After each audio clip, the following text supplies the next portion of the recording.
What's up, guys? I figured since I'm back I would dive into one of the releases that I have been listening to over and over ever since release. Just a simple one that I feel like I can get my thoughts out on the table pretty clearly with and put on your guys' radar. I have quite a few videos coming up, but if there are any releases that you think that I have missed recently, be sure to let me know down in the comments below and I'll be sure to check them out. Hey RV family, keep it tight. My name is Jay Morris, the Review Guy, reviewing music for the love of music, and I'm back again to bring you another video, and in this one I'm going to be covering the new Void Rot record entitled Descending Pillars. After an EP and a split, this Minneapolis death metal quartet has seen fit to drop their debut on Everlasting Spew Records, a label that should definitely be checked out if you're unfamiliar with. And I think that diehard fans of the death doom hybrid genre should not miss out on this one. This thing is very low and crusted up, the same exact brand of expansive death doom encased in a filth casket as bands such as Mortiferum and Coffins, occasionally the more long-winded moments of Sedimentum. What Void Rot embraces on this record is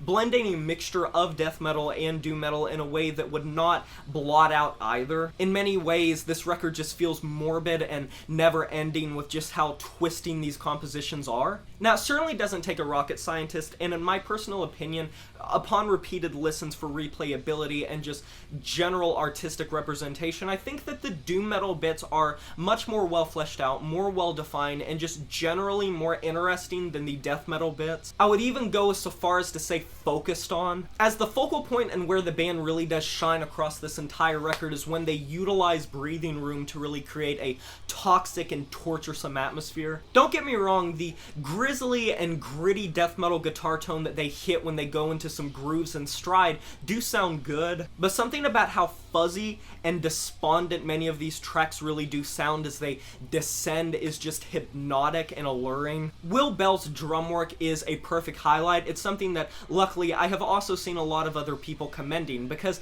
at the end of the day this record isn't pushing any sort of boundaries, but the percussion on this record is just fireworks. This record isn't even the most dynamic sounding, but the drum work just consistently sticks out of the mix, and I think having something like that is very important, especially considering that unfortunately this is one of those records where the bass work just really gets drowned out, and unfortunately the death metal bits do sort of blend in with a lot of other, say, 20-buck spin bands such as Tomb Mold, Witch Vomit, Cerebral Rot, and a lot of these new wave bands that play very chunky and low and downtuned and don't really have much differential unless you are specifically familiar with each of those bands. So stepping into a record like this with no knowledge, it might sound like it's just the biggest, most massive thing. And I do appreciate that people are praising this record, but it really is important to understand what this band does well and what they do okay. This record is murky, it's like trudging through a damn swamp, and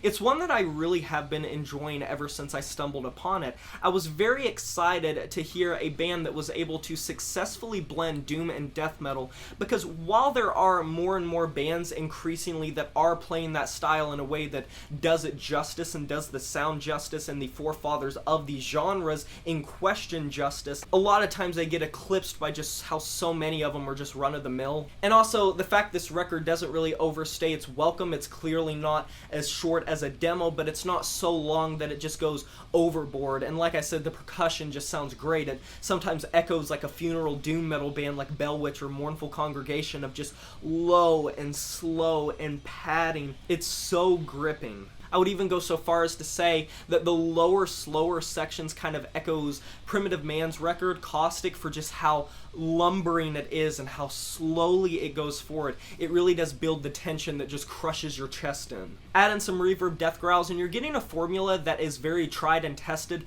but just performed good here and definitely worth your time if you're a fan of both death and doom metal or the hybrid of the two. For a debut, this is a band to definitely keep your ears on and keep your eyes on, stay up to date with them, because I think they're definitely worth it and they have something going for them that just sounds good. For me personally though, I'm going to be giving this album a 7 out of 10. And that is a wrap. Have you heard this new Void Rot record, Descending Pillars? If you have, let me know in the comment section below what you thought about this record. I would love to discuss it with you. Be sure to like this video if you enjoyed it, subscribe to join the review family today, and smash that notification bell to be notified of my future uploads. You know who it is. My name is Jay Morris, the Review Guy, and I'm signing off saying farewell.